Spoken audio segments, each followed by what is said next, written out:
নারীর সততা আর চরিত্র নষ্ট করে ফেলেছে, সেই নারী পৃথিবীর যে প্রান্তেই যাক না কেন সম্মান নিয়ে সে বাঁচতে পারে না, কখনোই পারে না। এমন একটি ঘটনা, একটি মেয়ে, এতিম ঘরের একটি মেয়ে, সেই মেয়েটা তার পরিবারের কেউ ছিল না, একলাই জীবনযাপন করত, রাস্তার পাশে বসে বসে মানুষের কাছে ভিক্ষা করত হাত পেতে পেতে। আর সেই ভিক্ষার টাকা দিয়ে সে নিজের পেটের খাবার জোগাড় করত, আর এভাবেই তার জীবন চলতো। আর একদিন সে রাস্তার পাশে বসে বসে ভিক্ষা করতেছিল, সকলের কাছে হাত পেতে পেতে ভিক্ষা চাইছিল, কিন্তু কেউ সেদিন তার হাতে একটা টাকা দিয়েও উপকার করেনি। মেয়েটার পেটে ছিল অনেক ক্ষুধা, ক্ষুধার যন্ত্রণায় মেয়েটি ছটফট করতেছিল। ঠিক তখনই বিশাল বড় একটা মাইক্রো এসে তার সেই মেয়েটির সামনে এসে দাঁড়ালো, আর সেই মাইক্রো থেকে একটা সুদর্শন যুবক পুরুষ বের হইল। বের হয়ে মেয়েটিকে জিজ্ঞেস করলো, তোমার কি টাকার প্রয়োজন? তখন মেয়েটি বলল হ্যাঁ। তখন ওই ছেলেটি বলল, তোমার জীবনটা আমি পরিবর্তন করে দিতে পারি, এমন জীবন তোমাকে আমি দিব যে জীবনের জন্য তুমি নিজে কখনো কল্পনাও করতে পারোনি। আমি তোমাকে টাকা দিব, তোমাকে আমি সম্মান দিব।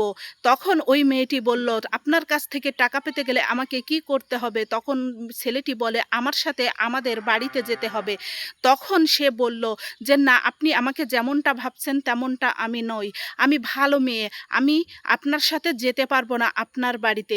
তখন ওই ছেলেটি বলল, আমার মায়ের দিব্যি করে আমি বলতেছি আপনাকে, আমি কথা দিচ্ছি আপনাকে আমি অসম্মান করব না, আপনাকে সম্মান দিব। তারপরে মেয়েটি বিশ্বাস করে ওই ছেলেটির সাথে বাড়িতে যায়।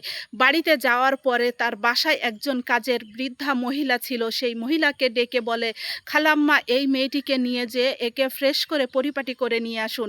তারপরে খালাম্মা তাকে দেখে বলল, চলেন ম্যাডাম। তারপরে সুন্দর করে পরিপাটি করে যখন নিয়ে আসলো, তখন মেয়েটিকে দেখে আসলেই রাজরানী মনে হইতেছিল, কারণ মেয়েটা দেখতে অনেক সুন্দর চেহারা ছিল। তারপরে ওই মেয়েটিকে দেখে ওই ছেলেটি বলল, আপনার জীবন আমি অনেক পরিবর্তন করে দিব। আজকে এই যে বাড়িটা দেখতেছেন, এই বাড়িটা আমাদের, আমি আপনাকে বিয়ে করে স্ত্রীর মর্যাদা দিয়ে সুখে সংসার করতে চাই, যদি আপনি অনুমতি দেন, আপনি যদি রাজি থাকেন। এই কথাটা শোনার পরেই মেয়েটা যেন থমকে গেল, আর তার জীবনটা যে এভাবে পরিবর্তন হয়ে যাবে সে নিজে জীবনে কখনো কল্পনাও করতে পারেনি। তারপরে মেয়েটি রাজি হয়ে গেল, আর তারপরে ঘরোয়াভাবে মেয়েটির সাথে ছেলেটির বিয়ে হয়ে গেল।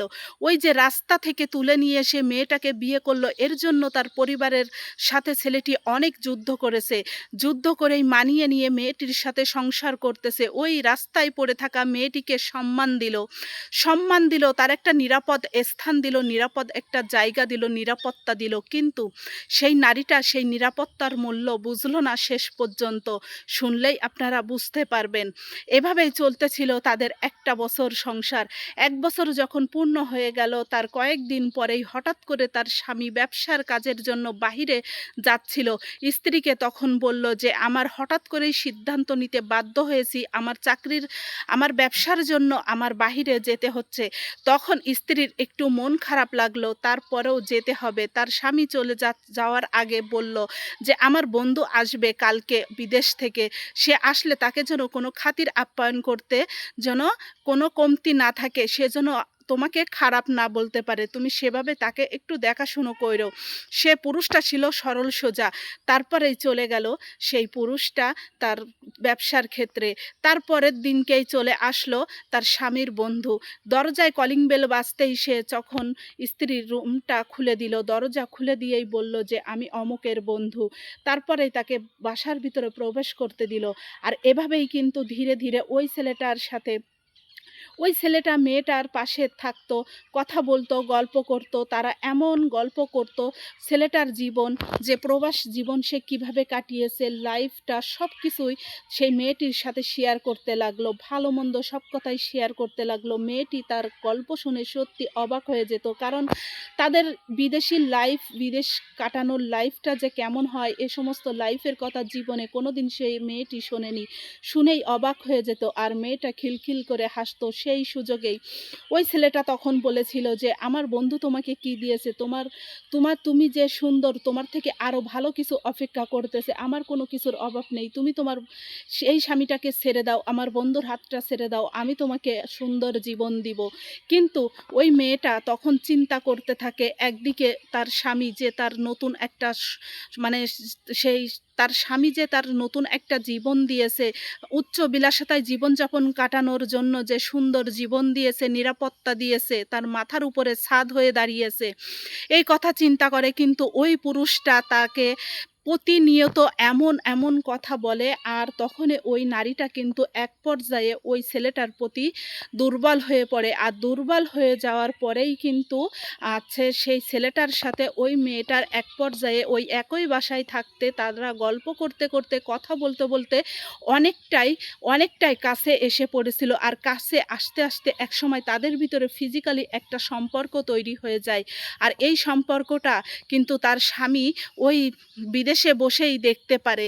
আর তার বাসায় প্রত্যেকটা জায়গায় সিসি ক্যামেরা অন করা ছিল। আর এটা কিন্তু তার স্বামী নিজেই রেখেছিল তার স্ত্রীর চরিত্রটা আসলে কেমন সেটা জানার জন্য।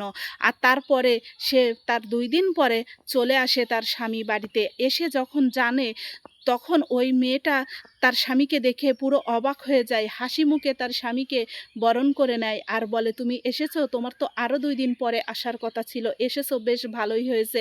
তখন স্বামী রাগান্বিত অবস্থায় বলল যে, "তুমি এখনই এই বাড়ি থেকে বেরিয়ে যাও।" তখন বলল যে, "কেন বেরিয়ে যাব?" বলল যে, "তুমি আমার স্ত্রী হওয়ার যোগ্যতা রাখো না। তুমি বিশ্বাস নষ্ট করেছো, বিশ্বাস ভেঙে দিয়েছো। তোমার কি মনে নাই তোমার কোন জায়গা থেকে আমি উঠিয়ে নিয়ে এসে কোন জায়গায় রেখেছি, কতটা সম্মান দিয়েছি, তোমাকে নিরাপত্তা দিয়েছি।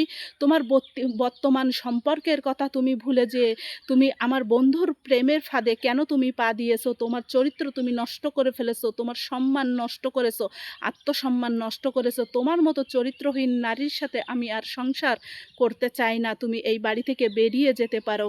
তখন মেয়েটি কান্না করতেছিল আর স্বামীর পায়ে ধরে বলতেছিল, "তুমি আমাকে এবারের মতো ক্ষমা করে দাও। আমি ভুল করেছি। আমি জীবনে আর কোনোদিন এই ভুল কাজটা করব না।" তখন তার স্বামীর মুখে একটাই কথা, "যার সতীত্ব নষ্ট করে ফেলে সেই নারীকে নিয়ে সংসার করা আমার পক্ষে অসম্ভব।" তারপরে সে বলল, "আমি এখন কোথায় যাব?" তখন তার স্বামী বলল, "তুমি রাস্তা থেকে উঠে এসেছিলে, তুমি রাস্তায় চলে যাবে।" তারপরেই সেই স্ত্রী চোখ মুছতেই চলে আসলো সেই রাজপ্রাসাদ ছেড়ে আবারও সেই রাস্তায় নেমে আসলো। আর তার পরকীয়া প্রেমিক সে কিন্তু চলে গিয়েছে তার হাতটা ছেড়ে দিয়ে। শেষ পর্যন্ত তার হাতটা কিন্তু শক্ত করে ধরিনি। এই গল্পটা থেকে শিক্ষণীয় বিষয় হলো যে আপনি যখন সুখের স্বর্গে বসবাস করবেন, তখন আপনার স্বামীর অনুপস্থিতিতেই অনেক পুরুষ মানুষ আছে যে আপনাকে ভোগ করতে চাইবে। আপনাকে ভোগ করতে চাইবে আর ভোগ করার নামে, ভালোবাসার নামে প্রতিশ্রুতি দিবে। আর আপনাকে ভোগ করা হয়ে গেলে ডাস্টবিনে ফেলে দিবে। আর সত্যটা যখন সামনে চলে আসবে তখন আপনার সতীত্ব নষ্ট হয়ে যাওয়ার অপরাধে আপনার স্বামী আপনাকে ঘর থেকে বের করে দিবে। আর একজন পুরুষ মানুষ জীবনে সবকিছু সহ্য করতে পারে। গরিব মেয়েকেও মেনে নিয়ে সংসার করতে পারে। এতিম অসহায় মেয়ের মাথার উপরে ছাদ হয়ে থাকতে পারে। কিন্তু একজন সত্যিকার অর্থে সুপুরুষ কখনো একজন চরিত্রহীন নারীর সাথে, তার সতীত্ব নষ্ট হয়ে যাওয়া নারীর সাথে কখনোই তার স্বামী সংসার করতে পারে না। চরিত্রহীন নারীর সাথে কোনো ভালো পুরুষ কখনো সংসার করতে চায় না, কখনোই চায় না। এই গল্পটা থেকে শিক্ষা নিবেন। আর বর্তমান যুগে কিন্তু এমন ঘটনা কিন্তু ঘটতেছে অ্যাভেলেবেল। তাই আমি প্রত্যেকটা মেয়েদের উদ্দেশ্যে একটি কথাই বলবো, আপনার স্বামী আপনার কাছে যেটাই আছে, ভালো মন্দ যাই আছে, সেটা নিয়েই আপনি হ্যাপি থাকার চেষ্টা করেন। লোভ করবেন না। লোভে পাপ, পাপে মৃত্যু। আপনার স্বামীর থেকে বেটার কাউকে যদি আপনি আশা করেন, সে কিন্তু আপনাকে টিস্যু পেপারের মতো ব্যবহার করে ডাস্টবিনেই ফেলে দিয়ে চলে যাবে। সে আপনার হাতটা শেষ পর্যন্ত ধরে রাখবে না, ব্যবহার করবে। আর আপনার স্বামী যখনই জানতে পারবে যে আপনি আপনার সতীত্ব নষ্ট করে ফেলেছেন, আপনার কোনো সম্মান নষ্ট করে ফেলেছেন, আপনার নিজের আত্মসম্মান বোধ বলতে কিছুই নেই, তখনই কিন্তু আপনার স্বামী আপনার হাতটাও ছেড়ে দিয়ে চলে যাবে বোন। তাই এরকম মিথ্যা প্রেমের জালের ফাঁদে আপনারা নিজের পা নিজে কখনোই দিবেন না। তাহলে কিন্তু আটকা পড়ে যাবেন। আর আপনার স্থানটা কিন্তু আপনি আগে যে স্থানে ছিলেন সেই স্থানেই কিন্তু চলে যেতে হবে আপনাকে। তাই সতর্ক হন, অন্যকেও সতর্ক করুন। ধন্যবাদ।